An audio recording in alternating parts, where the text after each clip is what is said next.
Hi hello good morning welcome to kitchen wall. ఈరోజు మన వీడియోలో చూపించే రెసిపీ వచ్చేసి దోసకాయ పచ్చడి. చాలా బాగుంది. దీనిని అప్పటికప్పుడే పెట్టుకుని వేడి వేడి అన్నంలో వేసుకుని తింటే చాలా బాగుంటుంది.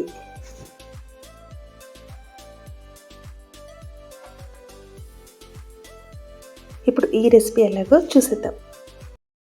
ఈ పచ్చడి కోసం ఒక దోసకాయని తీసుకోవాలి. అది లేతగా ఉండకూడదు, అది బాగా ముగ్గింది కాకూడదు. ఈ విధంగా చక్కగా మరి ముగ్గింది కాకుండా లేతది కాకుండా ఉండాలి.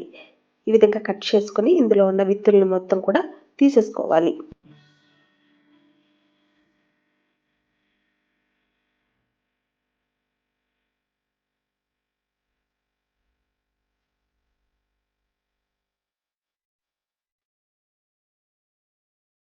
సీడ్స్ అన్ని తీసిన తర్వాత చిన్న ముక్కను కట్ చేసి టేస్ట్ చూసుకోండి. మనం కూరలో వాడే దోసకాయని ఈ పచ్చళ్ళలోకి వాడుకుంటే బాగుంటుంది. చూడండి, కొంచెం దోసకాయ పుల్లగా ఉంటే బాగుంటుంది పచ్చడి. లేదంటే లాస్ట్లో నిమ్మకాయ పిండుకోవాల్సి వస్తుంది. నేను తీసుకున్న దోసకాయ అంతగా పుల్లగా అనిపించలేదు నాకు. ఇప్పుడు మనకి ఏ సైజు కావాలో ఆ సైజు ముక్కలుగా కట్ చేసుకోవాలి. నేను ఒకే దోసకాయ పెడుతున్నాను, అంటే కొద్దిగానే పచ్చడి పెడుతున్నాను కాబట్టి చిన్న చిన్న ముక్కలుగా కట్ చేశాను. ఎందుకంటే తొందరగా ఊరుతుంది ముక్క. లేదంటే మీకు నిల్వ ఉండాలి అంటే కొంచెం పెద్ద సైజులో కట్ చేసుకోండి. ఇప్పుడు ఇలా కోసుకున్న ముక్కలను నేను కొలుచుకుంటున్నాను. ఒక గ్లాస్ తీసుకొని దాంతో కొలుచుకుంటే 2 గ్లాసుల వరకు వచ్చింది.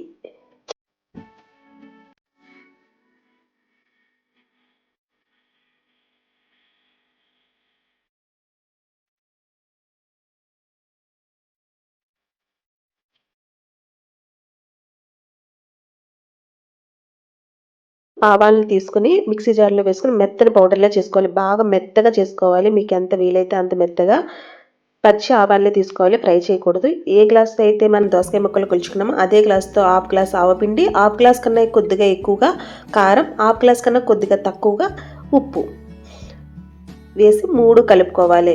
సాల్ట్ కొద్దిగా తక్కువగా వేసుకుంటే లాస్ట్లో చూసి వేసుకోవచ్చు. ఆవపిండి కారాన్ని సమానంగా తీసుకోవచ్చు. ఆవపిండి కన్నా కొంచెం ఎక్కువగా కారాన్ని, ఆవపిండి కన్నా కొంచెం తక్కువగా సాల్ట్ని తీసుకోవాలి. లాస్ట్లో సాల్ట్ని చూసి కలుపుకోవచ్చు. 10 వెల్లుల్లి రెబ్బలను తీసుకొని కచ్చాపచ్చాగా దంచి ఇందులో వేసుకోవాలి. అదే గ్లాస్తో 2 గ్లాసుల వరకు వేరుశనగ ఆయిల్ను మరిగించి చల్లారిన తర్వాత ఈ పచ్చళ్ళలో యాడ్ చేసుకోవాలి. ఎప్పుడైనా సరే ఆయిల్ను వేడి చేసి చల్లారిన తర్వాత పచ్చళ్ళలో కలుపుకుంటే పచ్చడి రంగు మారకుండా చాలా కాలం నిల్వ ఉంటుంది. అంతేనండి, చాలా ఫాస్ట్గా అయిపోయింది. దోసకాయ ముక్కలు కట్ చేసి పెట్టుకుంటే ఇలా ఈజీగా పచ్చడి అయిపోతుంది అనమాట. మామిడికాయలు దొరికే కాలంలో ఇలా దోసకాయలతో మనం పచ్చడి పెట్టుకోవచ్చు. ఇప్పుడు ఈ పచ్చళ్ళలో దోసకాయ పుల్లగా లేనప్పుడు ఒక నిమ్మకాయని తీసుకుని ఆ లెమన్ జ్యూస్ని ఇందులో యాడ్ చేసుకోవాలి. దోసకాయ కనుక పుల్లగా ఉంటే లెమన్ జ్యూస్ యాడ్ చేయాల్సిన అవసరం లేదు. ఈ పచ్చడిని ఒక రోజు అలా వదిలేస్తే ఆయిల్ పైకి తేలుతుంది. తర్వాత మనం గాజు జార్లో కానీ ఒక జాడీలో కానీ పెట్టుకుని నిల్వ చేసుకోవచ్చు. పచ్చళ్ళను జాడీలో కానీ గాజు సీసాలో కానీ భద్రపరుచుకుంటే ఎక్కువ రోజులు నిల్వ ఉంటాయి. వీటిని వేరే బౌల్లో షిఫ్ట్ చేసేటప్పుడు అడుగున కొద్దిగా ఆయిల్ వేసి తర్వాత పచ్చడి వేసి దానిపైన ఇంకొంచెం ఆయిల్ వేస్తే ఎక్కువ కాలం నిల్వ ఉంటాయి.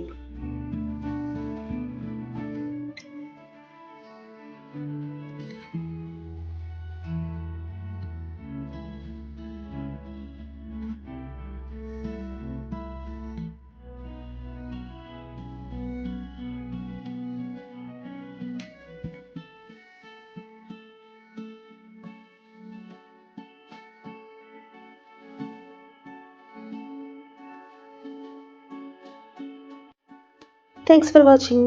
మీరు కనుక నా వీడియో చూస్తున్నట్లయితే తప్పకుండా సబ్స్క్రైబ్ చేసుకుని పక్కన ఆల్ అనే గంట సింబల్ ప్రెస్ చేస్తే నేను వీడియోస్ పెట్టిన వెంటనే మీకు నోటిఫికేషన్ వస్తుంది. Like, share and subscribe.